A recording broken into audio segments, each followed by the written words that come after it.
Привет, друзья! Сегодня сразу несколько тем в центре внимания Германии и Европы. Ангела Меркель неожиданно вернулась в политическую повестку и сделала признание своей роли в росте популярности партии «Альтернатива для Германии» АДГ. В Берлине обсуждают новые меры против дронов, которые могут изменить подходы к безопасности. Министр труда Бербель Бас поднимает вопрос реформы Бюргергельд, а концерн Stellantis временно останавливает производство на заводах в Германии, да и по всей Европе. Но это еще не все. Дональд Трамп представил необычную стену славы. В Белом доме в Германии обнаружены тысячи пустующих квартир в федеральной собственности, а компания Bosch готовит масштабное сокращение. И, наконец, Аннелина Бербак оказалась в сложной ситуации на Генассамблее ООН, где ее дипломатические инициативы встретились с жесткой риторикой. Все эти события уже влияют на будущее политики, экономики и международных отношений. Досмотрите видео до конца, чтобы понять, как эти последние новости Европы и Германии связаны между собой, и обязательно подпишитесь на канал, чтобы не пропустить новые выпуски. Итак, неожиданно в недавнем интервью экс-канцлер Германии Ангела Меркель признала, что ее политика в отношении беженцев сыграла роль в росте популярности правой партии «Альтернатива для Германии» АДГ. Однако подчеркнула, что это не единственная причина успеха «Альтернативы для Германии». Меркель напомнила, что в 2015 году, когда она приняла решение о приеме сотен тысяч беженцев, «Альтернатива для Германии» АДГ еще не была представлена в Бундестаге. К концу ее срока на выборах 2021 года партия набрала, внимание, 10,3% голосов. На сегодняшний день, по данным опросов, ее поддержка возросла до 24-27%. И в некоторых исследованиях она, кстати, обогнала Христианско-демократический союз ХДС по числу сторонников. Меркель не уточнила, какие именно факторы дополнительные, помимо миграционной политики, могли повлиять на рост «Альтернативы для Германии», однако ее заявление подчеркивает, что политические изменения и электоральные сдвиги имеют многогранные причины, включая экономические, социальные и культурные аспекты, а не только миграцию.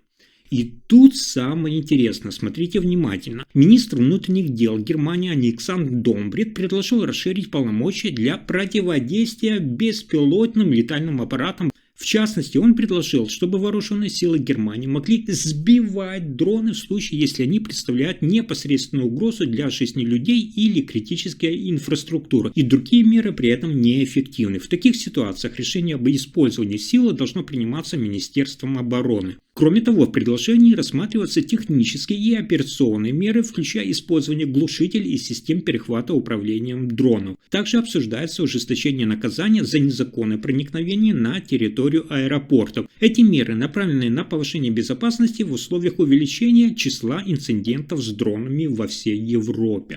Следующая тема заставляет многих задуматься. Министр труда Германии Бербель Бас, СДПГ, Социал-демократическая партия Германии, заявила, что реформа системы базового дохода Бюргергельд стала делом канцлера и министра, подчеркнув важность этого вопроса для функционирования государства. Она отметила, что граждане ожидают от государства эффективной работы, и поэтому реформирование системы социальной поддержки является приоритетной задачей. В ответ на высказывание канцлера Фридриха Мерца, который заявил, что Министерство труда представит проект реформы только после согласования с коалиционными партнерами, Бас подчеркнула, что не позволит забрать инициативу по реформе у министерства. Она также добавила, что те, кто не желает сотрудничать, должны почувствовать последствия. Ранее Мерц, напомню, объявил реформу Бюргергельд своей приоритетной задачей, заявив, что система должна быть более ориентирована именно на трудовую активность. Он предложил ограничить расходы на аренду жилья и пересмотреть нормы, касающиеся размера жилья, оплачиваемого за счет социальной помощи. В ответ на эти предложения Бербель Бас заявила, что не видит значительного потенциала для экономии средств за счет ужесточения санкций в рамках Бюргергельд, поскольку лишь небольшой процент получателей не выполняет обязательства. Бас подчеркнула, что необходимо сосредоточиться именно на улучшении трудовой интеграции и усилении контроля за нарушениями, такими как незаконная работа. И это только начало. Автоконцерн Stellantis приостанавливает производство на нескольких своих европейских заводах, включая предприятие в Эйзенахе, Германия. Компания объясняет это решение снижением спроса на автомобили, что вынуждает адаптировать производственные мощности к текущим рыночным условиям. Завод в Эйзенахе, расположенный в Тюрингии, является одним из ключевых предприятий Stellantis в Германии. Напомню, на нем выпускаются модели Opel Grandland, включая гибридные и полностью электрические версии. По информации компании, производство на этом заводе будет приостановлено на 2 дня в октябре с компенсацией рабочих часов через систему учета рабочего времени сотрудникам. Кроме того, временные остановки производства затронут и другие заводы Stellantis во всей Европе. Завод в Пуассе во Франции приостановит работу с 13 по 31 октября, а завод в Помильяно, Италия, с 29 сентября аж по 10 октября. Даже ожидаются остановки, кстати, на заводах в Тыхах, в Польше, Мадриде и Сарагосе, Испания. Эти меры являются частью стратегии компании по оптимизации производства в условиях экономической неопределенности и снижения спроса на автомобили в Европе. Stellantis продолжает мониторить рыночную ситуацию и готова принимать дополнительные шаги для обеспечения устойчивости своего бизнеса. А теперь внимание, дальше еще острее. Президент Соединенных Штатов Америки Дональд Трамп представил новую галерею «Стена славы» Wall of Fame в западном крыле Белого дома. Вместо традиционного портрета Джо Байдена там размещено изображение устройства для автоматической подписи. Автомат с подписью Байдена на документе. Это решение вызвало критику со стороны бывших сотрудников администрации Байдена, которые считают такой жест унизительным. Трамп неоднократно заявлял, что в конце своего срока Байден был слишком слаб, чтобы исполнять обязанности президента, и обвинял его команду в использовании автоматического подписания официальных документов. Недавно он назвал это одним из крупнейших скандалов в истории Соединенных Штатов Америки. Новая галерея, в которой представлены портреты всех 47 президентов США, является частью более широких изменений в Белом доме, включая реконструкцию розового сада в стильную пати-зону. Эти изменения Трамп представил на ужине с гостями в среду вечером.